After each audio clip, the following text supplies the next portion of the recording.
Bon les gars, on va bouffer, j'ai faim moi. Mais carrément, viens, on va au kebab. Les gars, elle est où la soirée? Bon, on va manger avant quand même. Kebab? Il est loin le métro là ou Ah mais les gars, juste on prend un truc à manger avant de rentrer. Un kebab! On a trop bu mec hier. Hein. J'ai une faim de ouf. On va bouffer? Oh mec, on se fait un kebab. Kebab ou kebab, nom masculin signifiant viande grillée en turc ou... 1 kilo en plus, 5,50 €. Un animal crevé entre deux bouts de la chose la plus conviviale qui existe ici dans le 9-3. Les dimanches midi, on arrête sur théâtre. L'amour du gras, La détresse de fin de soirée. la divinité, la vie putain, Le bonheur. le saint graal, Un moment avec mes potes. Mon régime. de la pure Ça Malaisie. représente la phrase salade tomate oignon chef. Un truc qui se mange sans Une histoire d'amour. C'est la nourriture phare de notre génération. En France, on en consomme en moyenne 310 millions par an selon Planétoscope, à peu près 10 kebabs par seconde. Un chiffre énorme, mais qui selon nous n'est pas si étonnant que ça. Une majeure partie des personnes de notre génération, voire même de celles avant nous, restent incroyablement friandes du kebab. Du coup, on a commencé à se poser des questions. Pourquoi ce sandwich plaît autant? Comment il a réussi à s'implanter aussi fortement dans la culture française? Est-ce qu'il y en a pour tout le monde?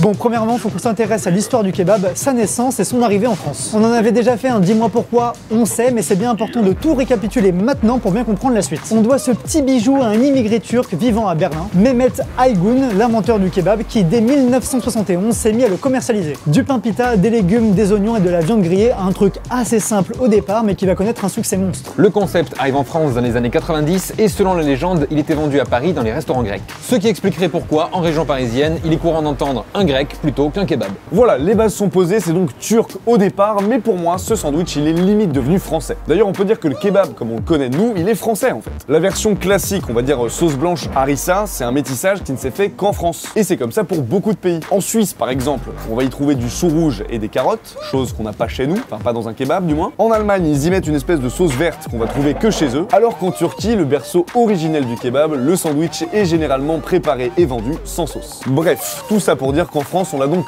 customisé à notre manière et on l'a kiffé. Mais sans rire les gars, en 2013, c'était le 3e plat préféré des Français, derrière les burgers et El Famoso jambon beurre. Bon du coup, nous, on sait pourquoi on kiffe ce truc, mais on a voulu vérifier si c'était pareil pour les autres. Pourquoi vous aimez autant ce plat? Parce que c'est bon. Bon, c'est délicieux, hein. Le goût, en tout cas, c'est super, c'est bon. Le gras.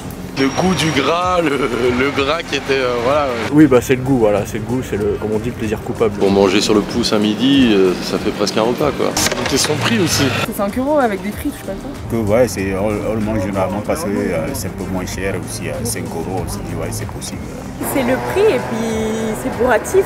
C'est la formule rapide surtout qui m'intéresse. C'est un peu comme, je préfère à la limite me faire un bon kebab qu'un McDonald's. Il y en a partout. C'est vrai, c'est ouvert toute la nuit.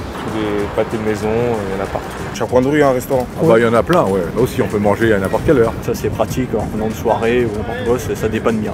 Une petite faim, tu vas au kebab, puis c'est réglé. Du coup, on va analyser chacun des arguments majeurs qu'on a pu entendre et commençons par le premier.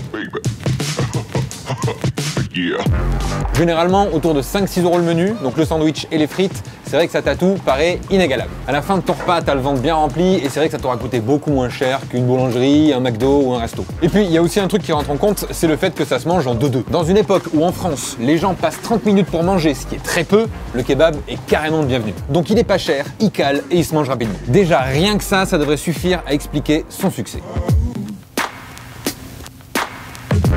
Des kebabs, il y en a partout. Et j'en profite pour attirer votre attention sur le fait que c'est un des rares cas où l'appellation commune du restaurant est la même que le plat que tu veux y manger. T'entendras jamais dire je passe à la pizza. Ce midi, je vais au burger. Crois que je l'invite au bœuf bourguignon. Bref, je disais, des kebabs, il y en a partout à quasiment chaque coin de rue et parfois même il y en a 4 dans une même rue. Donc c'est ultra facile d'en trouver. C'est accessible pour tout le monde, tu peux en trouver quasiment partout et en plus c'est ouvert à n'importe quelle heure du jour et de la nuit. Qu'il soit midi ou 4 h du matin, tu peux être sûr que dans les grandes villes du moins, t'as un kebab ouvert dans ton quartier. Après quand il est 4 h du matin, ça sera sûrement pas le meilleur de ta vie, mais quand il faut éponger les pintes de bière, tu fais pas le difficile.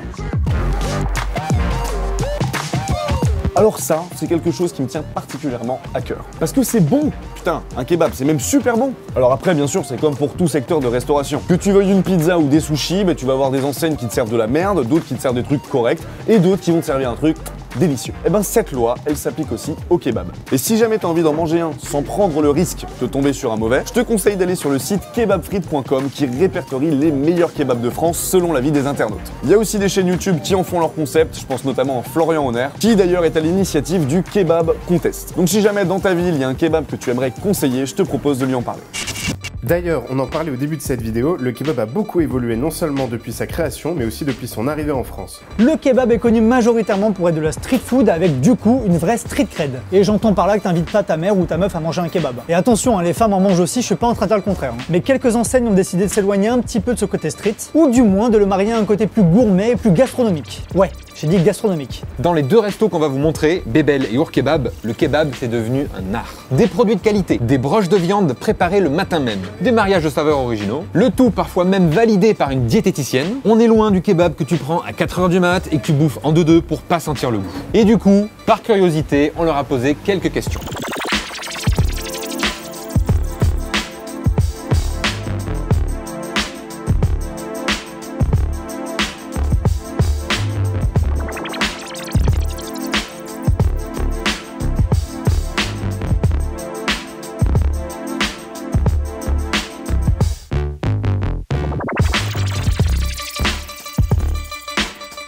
Donc là, on est chez Bébel. Tout à fait. C'est un kebab gourmet gastronomique. C'est ce que j'ai lu, ce que j'ai cru voir. Qu'est-ce que ça veut dire exactement? Alors bon, déjà chez nous, on dit broche. Broche. Après, on appelle ça une broche parce qu'en fait, on empile nous-mêmes la viande sur la broche. En gros, on travaille des viandes françaises de qualité qu'on empile sur une broche. Donc c'est des tranches de veau et de dinde. Et c'est pour ça, justement, pour distinguer vraiment du kebab qui n'a pas une super image, qu'on appelle ça une broche. On n'est pas vraiment un kebab de luxe, on se considère pas comme ça. On essaie de dire kebab gourmet, c'est-à-dire qu'on est intransigeant sur la qualité des produits, on essaye d'apporter des nouvelles recettes, mais on coûte moins de 10 € un menu complet, donc c'est pas non plus inaccessible. Pourquoi vous avez voulu amener ce côté un peu gastronomique? Parce qu'en fait, déjà, on a toujours aimé ce produit, mais on s'est toujours posé des questions sur ce produit. On s'est dit, pourquoi on n'y ajoute pas autre chose? Vraiment, il y a plein de produits qu'on peut y ajouter, ça se marierait vraiment très bien. Et on s'est dit, c'est dommage que ceux qui font ça ne fassent pas autre chose. On s'est dit, pourquoi pas nous?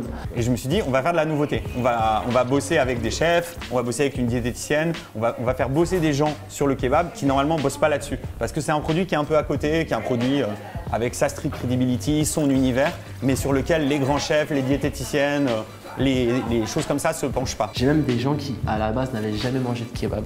Vraiment jamais. Et du coup, ils ont testé, ils ont dit waouh, c'est bon. Ça change quoi d'avoir une diététicienne avec toi?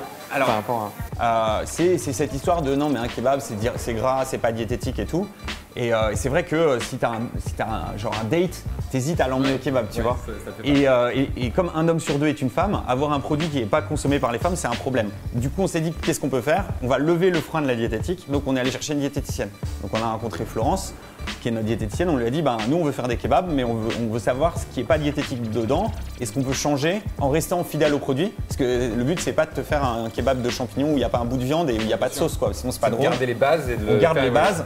Et pour moi, les bases, c'est un kebab, c'est généreux, tu croques dedans, il faut que ça coule un peu et tout. Si ça, tu le perds, c'est pas drôle, c'est plus un kebab, tu vois. C'est peut-être très bon, hein, je dis pas, mais c'est pas ce qu'on veut faire. Si on sait faire ça, si on a ces produits-là, pourquoi il n'y a pas plus de bons kebabs comme le tien? Moi, j'encourage justement les gens à faire ce type de démarche parce que voilà, on va tous surfer sur la même vague, on va dire.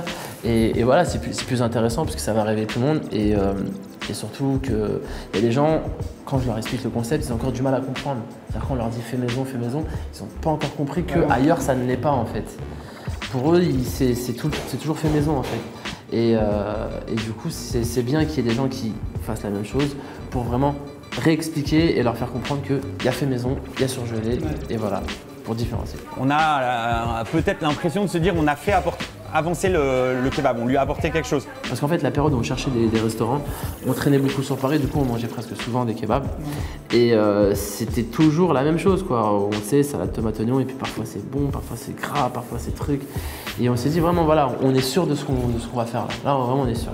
Parce qu'il y a vraiment beaucoup de gens qui aiment les produits frais, la qualité, mais en kebab, ça n'existe pas. Et je vais encore des fois dans un kebab, dans une rue, à 2 h du mat, me manger un salade tomate oignon, tu vois, je reste fidèle à ça. Mais nous, c'est une alternative. D'ailleurs, on l'aime tellement le kebab qu'on en a fait un pull. Bon, on a fait un petit jeu de mots aussi, évidemment. Kebab, toi-même tu sais, c'est notre création. Et du coup, c'est avec rad.co, le site, la marque. Si vous voulez le pécho, c'est en description. Bon, je crois qu'on commence à avoir fait le tour du sujet. Mais moi, il me reste encore un petit rêve de gosse à réaliser, tu vois. Préparer un kebab.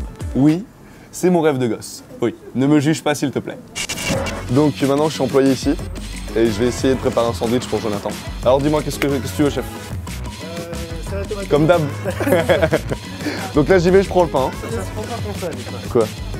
Ah, faut que je l'aplatisse? Voilà, j'apprends, hein. Tu veux quelle sauce? Mec, tu te rends compte, tu vas manger un kebab que je t'ai préparé? C'est quand même trop cool. Ensuite, un petit peu de salade. Voilà. Après, un petit peu de tomate. Et là, on passe à la viande, là. Oh mec. Ok.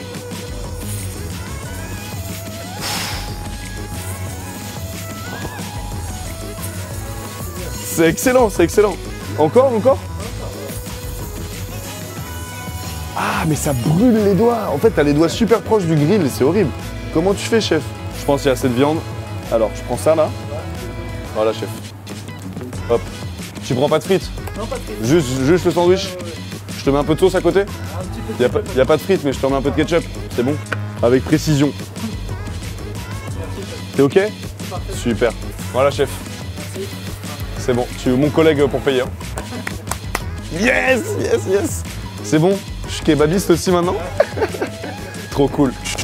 Le kebab, on l'a vu, c'est donc un plat avec une histoire très intéressante, malgré sa réputation de plat quelconque et un peu cheap. On le doit donc à un Turc vivant en Allemagne qui l'a conçu, et la réputation de ce plat a traversé nos frontières pour venir s'installer durablement en France. Il est aujourd'hui ultra consommé dans le pays, surtout par les jeunes et pour plusieurs raisons. Que ce soit le prix ou le fait que c'est quand même grave pratique quand t'as faim mais pas beaucoup de temps. Il est sur toutes les lèvres, dans la rue, dans la musique et surtout dans le rap. Il est aujourd'hui devenu le vrai code d'une jeunesse. Et le kebab a réussi à évoluer pour aujourd'hui remplir deux rôles à la fois. Il maintient sa street cred de base tout en se complexifiant un peu dans certains restos afin de toucher une clientèle un peu plus regardante sur ce qu'elle mange. Et avec tous ces éléments en tête, c'était donc impossible que le kebab n'occupe pas la place légendaire qu'il a aujourd'hui en France.